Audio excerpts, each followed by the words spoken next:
What's up everybody, ManBearCow here, back with another hunter video teaching you how to get the Rune of Lone Wolf.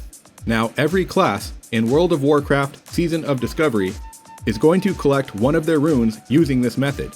So even if you are not a hunter, you can still benefit from watching this guide. Everything you need to do to complete this task is the same. You will just collect a different rune at the end. With that in mind, please don't mind if I recycle some of the footage from my druid video. Without further ado, let's get that rune. So once you reach level 20, head to the inn at Ratchet. Just around the corner to the right is a goblin named GRIZZBY. He won't talk to you before level 20, but once you reach level 20, he'll have a quest mark over his head. Talk to GRIZZBY and he will tell you, "I'm branching into the defense contracting business. Great line of work nowadays, though I'm sure I don't need to tell you that. I've got a great product lined up, but I'm missing a few supplies. If you can get me the stuff I need, I'll hook you up with some samples to bring to your leadership.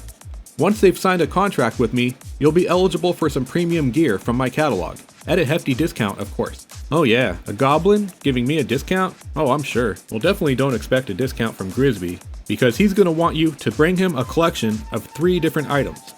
The first of these items is Dark Iron Ordnance, 20 of them to be exact. These can be found on Dark Iron Dwarves in the wetlands. This is where you might want to form a group and head back to Dun Modur. That was the little signpost that we ran past when we entered the wetlands to get our Star Surge rune.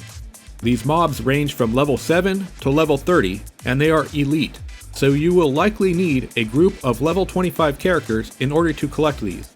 The Alliance will be after these items as well, and Dun Modur can become a PvP hotspot. So if you're having trouble in Dun Modur, you can head east, staying at the northern part of the wetlands, and find more Dark Iron Dwarves there. I got lucky and found a group that was forming at Dun Modur as I was heading into the wetlands in order to collect some more footage for the Star Surge rune. So I joined the group, and pretty quickly we were attacked by Alliance. So we head to the east, and we spent about 2 hours there, and I was able to collect all 20 of the Dark Iron Ordnance that I needed. The second item that you will want to collect is 24 pieces of fish oil. These can be found on murlocs in the wetlands, particularly on the bluegill oracles, which can be found along the northwest coast of the wetlands. These are non-elite and are probably your best option if you plan on grinding for these alone. You can also collect them off of bluegill raiders, which are south of Menethil Harbor. But not only are these going to be a higher level at 28 to 29, but you're also going to have to sneak past an Alliance town. So if you're a Horde character, this is probably not going to be a very good option. I tried my luck with the bluegill oracles up in the northwest. However, I found it difficult due to the heavy Alliance presence.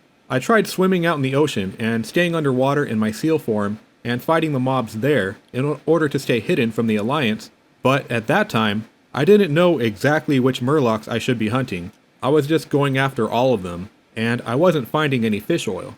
So I decided to collect my fish oil off of Naga in Hillsbrad Foothills. You can pretty much find Dagger Spine Naga all along the coast east of the river delta. However, the ones closer to the river delta tend to be a higher level at 31 to 32. If you head further east, you can find Dagger Spine Shorestalker or Dagger Spine Screamers at level 29 through 30. I spent about 2 hours in this area with a group, and I was able to collect more than half the fish oil that I needed, but the process was slow and frustrating because we kept getting attacked by Alliance. You're also competing with a lot of gold farmers in the area that I suspect may be robots. I'm told that a better place to farm fish oil is further west within Hillsbrad Foothills, as we can find more murlocs south of Azerlode Mine along a crescent-shaped coastline. Here we can find Torn Fin Muck Dwellers and Torn Fin Coast Runners that are level 28 through 30. Similar to the Naga, if you head closer to the river delta, you can find higher level mobs at level 31 to 32. So I recommend sticking to the crescent-shaped coastline in the west. I'm told that these mobs are better to farm because they have a chance of dropping a pearl, which can be sold for quite a bit at the auction house. However, just like with the Naga, you may run into competition here, and you may end up in some PvP battles, which will put a halt to your grinding. Now some of you may be thinking, gosh, this sounds like a lot of work. And yeah, it is, but fortunately, you have another option. These items do not become soulbound when you pick them up, which means that you can find them for sale at the auction house. And we're going to want to head there anyways to talk about the third item that we need to collect. This would be 16 Shredder Turbochargers. You will collect these off of Venture Company Shredders in Windshear Crag of Stone Talon Mountains. But these items won't just drop off of the Venture Company Shredders. First, you will need to kill the Shredder, then you will need to use a Shredder auto salvage unit on the wreckage of the Shredder. This will allow you to loot the Shredder Turbocharger. You will need to collect 16 Shredder Turbochargers.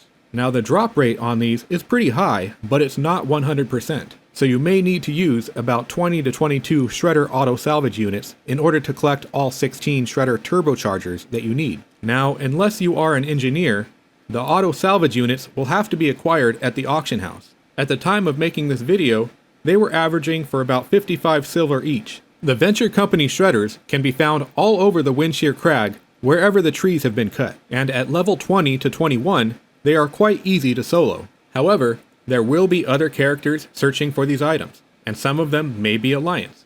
So not only will you have competition from your fellow Horde, but you will also have to keep an eye out for PvP engagements. On at least 2 occasions, I was about to kill a Shredder when an Alliance popped up, killed me, and took my Shredder. It was quite frustrating, but I kept at it. Now, unlike the other 2 items, you're not as likely to find large groups of the opposing faction running around Windshear Crag. It will usually be just 1 or 2 individuals. So I found these items much easier to collect, aside from the fact that I had to spend money on the auto salvage units first.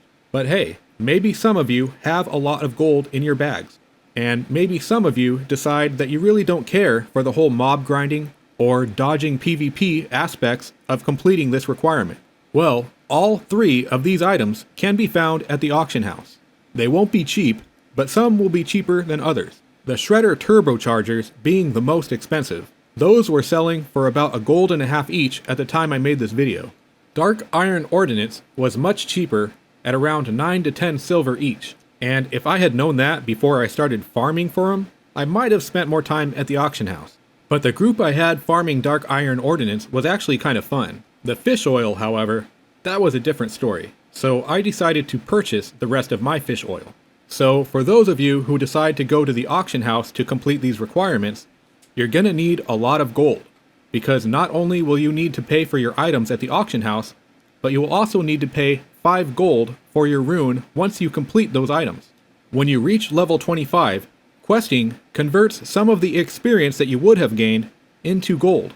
So completing quests at level 25 can be a great way to collect enough gold to complete your requirements. Just keep in mind that once the level cap is raised again, you may want some of those quests in order to gain experience. You may even consider going back to lower level areas and completing the gray or green quests that won't be much use to you once you resume leveling. So you've collected 20 Dark Iron Ordnance, and you've collected 24 fish oil. You also got 16 Shredder Turbochargers, and you've collected 5 gold. Now what do we do? Now, we're going to head back to Ratchet, back to the inn, and talk to GRIZZBY. Turn in the items that you have collected, and then GRIZZBY will make you an offer. He says, the first run's all packed up. Take this to Orgrimmar and get it in front of the higher-ups, someone who can sign today. Well, this sounds a bit sketchy, but hey, we want a rune, so we won't ask questions. So head back to the Flightmaster and over to Orgrimmar.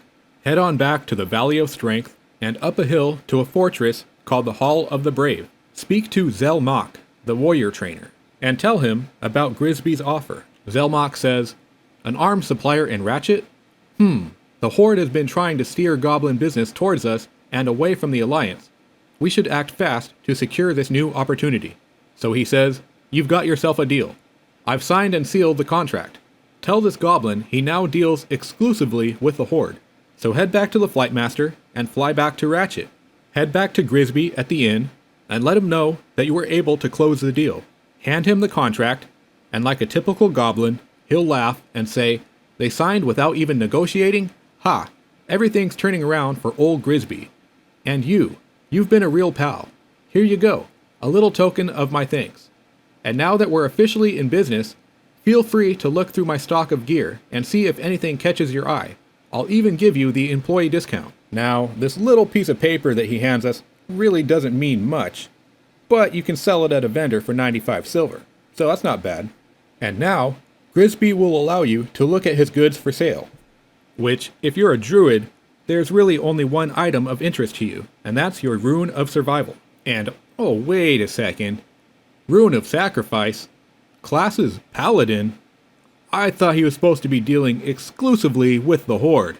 Well, I guess we all know how loyal those goblins are. In any case, you bought your rune, all we have to do is right-click, and boom, you have Lone Wolf, or Survival of the Fittest, Dual Wheel, Divine Sacrifice, Temporal Beacon, Warbringer, Demonic Pact, Main Ghost, Serendipity. Yes, every class gets a rune. And if you found this guide helpful, show us some love down below in the comments.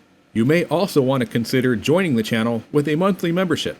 Memberships start at $2.99, and you can receive exclusive perks like early access to videos before they're released to the general public. You may also want to consider sending us a super thanks. A super thanks is a great way to show your thanks if our guides have helped you save any time or frustration. And don't forget to subscribe to the channel so you can receive notifications when we release new videos. This is ManBearCow signing out, saying thank you for watching, and we'll see you in the next video.